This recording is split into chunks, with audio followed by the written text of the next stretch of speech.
In this section, I'd like to talk about professional conduct and communication. This is section 6. If you look at your policy and read along with me, it's a conduct policy. The purpose of this policy is to communicate the expectations of professional conduct and ethics in the workplace.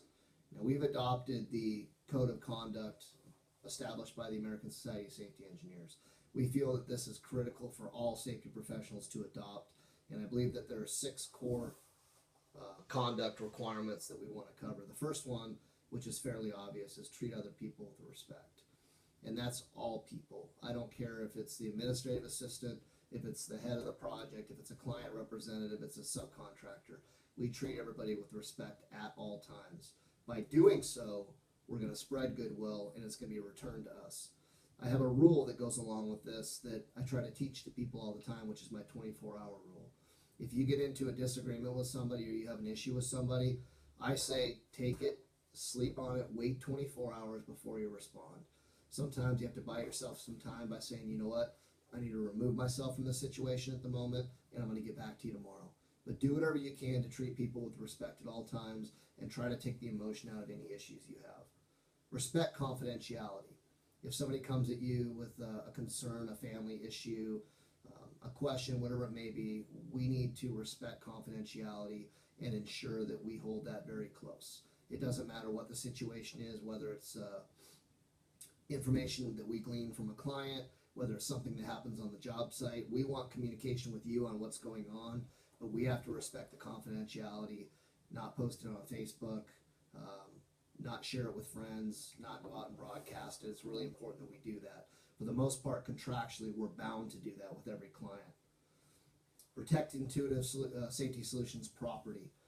We have a lot of intellectual property, and we expect that all of you protect that and don't share that with other people. We think that it's important that you do share how we do business, what our philosophies are, how we're different, how we're better, so that we can continue to attract both clients and candidates for future employment. Maintain accurate, honest, and complete books and records. A lot of times we find that a client doesn't want you reporting to us on a daily basis on what's going on. In the name of, let's just say, lessons learned over the years, it's very important that you keep a journal. If you need one, we'll send one to you, but you need to document your entire day, every single day. Keep a journal, keep a ledger, any disagreements, any issues on the job. You ask somebody to do something, you notice that a worker, for instance, isn't tied off working at heights, and you come back an hour later and you find the same thing. All these things need to be documented. A good example would be we had a project in Port Arthur, Texas at a chemical plant, and our safety advisor did a job site inspection one week and noticed that some things weren't being done properly. This was a laydown yard environment. The very next week, a truck came with a delivery of steel, and the steel was crated in wood crate. An iron worker went to remove the crating from the steel, and in doing so, didn't plan the work, and the steel shifted and crushed his foot. The result of this was a lawsuit with a settlement request of $2 million being sent out, with a number of companies being named as plaintiffs, and we were one of those. So it's really important that you document everything. You keep good inspection records, investigations, paperwork. Keep those in a secure place to protect yourself and to protect ISS. Represent the best interests of the company. Obviously, you are the face of the company.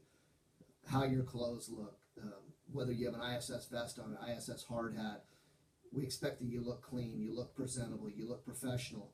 If you just rolled out of bed and your pants are wrinkled and your shirt's wrinkled and you look like you should be working in the field, it's hard for people to take you seriously. So you need to represent yourself both professionally as well as from a hygiene standpoint the way that we expect you to. If you have questions on that, by all means, please ask us. And then it goes without being said, but anti-discrimination, no harassment, these are very, very important codes of conduct that everybody has to adhere to because they're HR law. And I can tell you that over the years we've had a lot of situations where we've had people discriminated against or comments being made against them, and it's completely inappropriate and unacceptable, and we will go to bat for you. I can give you a lot of specific examples, or you can review the case study document and you can see some of those examples, but anti-discrimination, anti-harassment, It goes to simple emails. It goes to just jovial joking around the office. It goes to simple comments you make. It may pertain to how a woman looks. It could pertain to religion. It could pertain to anything. But it's very easy to offend, so it's important that you stay professional and stay on point at all times.